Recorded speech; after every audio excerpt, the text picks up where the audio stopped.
The only other thing I think we want to touch on before we run out of here is John Boyega's change of heart. What the hell? I've saw so many tweets and articles that were popping up about Johnny Boy being like, they're saying that John Boyega is open to returning to Star Wars.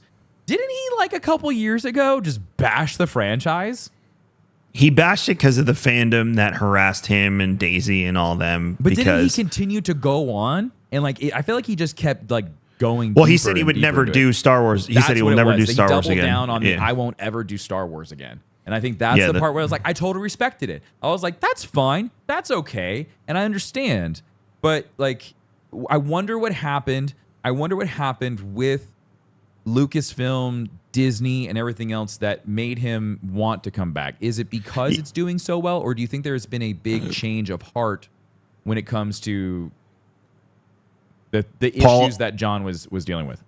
Paul also brought up one of the other biggies, which was on the Asian promotional posters. He was moved from, being a main character to like the bottom of it because of, the racist aspect of being a black man in the Far East. Yeah, that's interesting. I didn't know that. Did we talk about that? That was I don't think we've ever talked about. I don't think we've ever really talked about that. Yeah, but on all of the promotional posters, like if you look in America, or I shouldn't say America, if you look in the most of the rest of the world, I'll say it that way.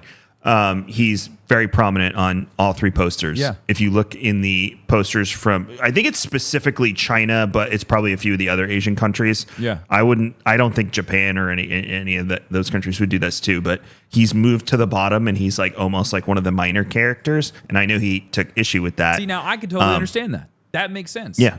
But but they never really, I don't feel like that was ever really like, unless you like really stayed close to what John Boyega was talking about, that was never really brought up in mainstream media.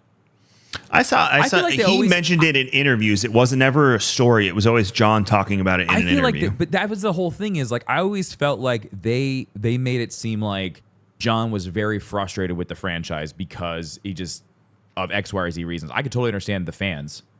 Like I was listening to an interview with who plays Spider-Man right now. What's his name? Tom Holland. Tom Holland. He was talking about how he stepped away from making movies.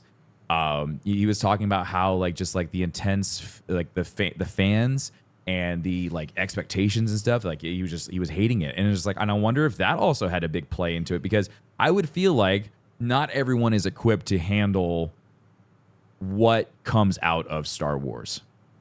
Like, I don't think I'd be able to. Like, that extreme level of fandom that's got to be rough. You will never make the Star Wars fan base happy, no matter what you do. Because even before Disney came in, they were still whining and bitching about so many different things that made up the fandom. We had the multiple timeline. We had so many different things that were not, this happy-go-lucky story like some of these toxic fans like to say, like, everything was better before Disney. It's like, you were still complaining. Yeah. Stop.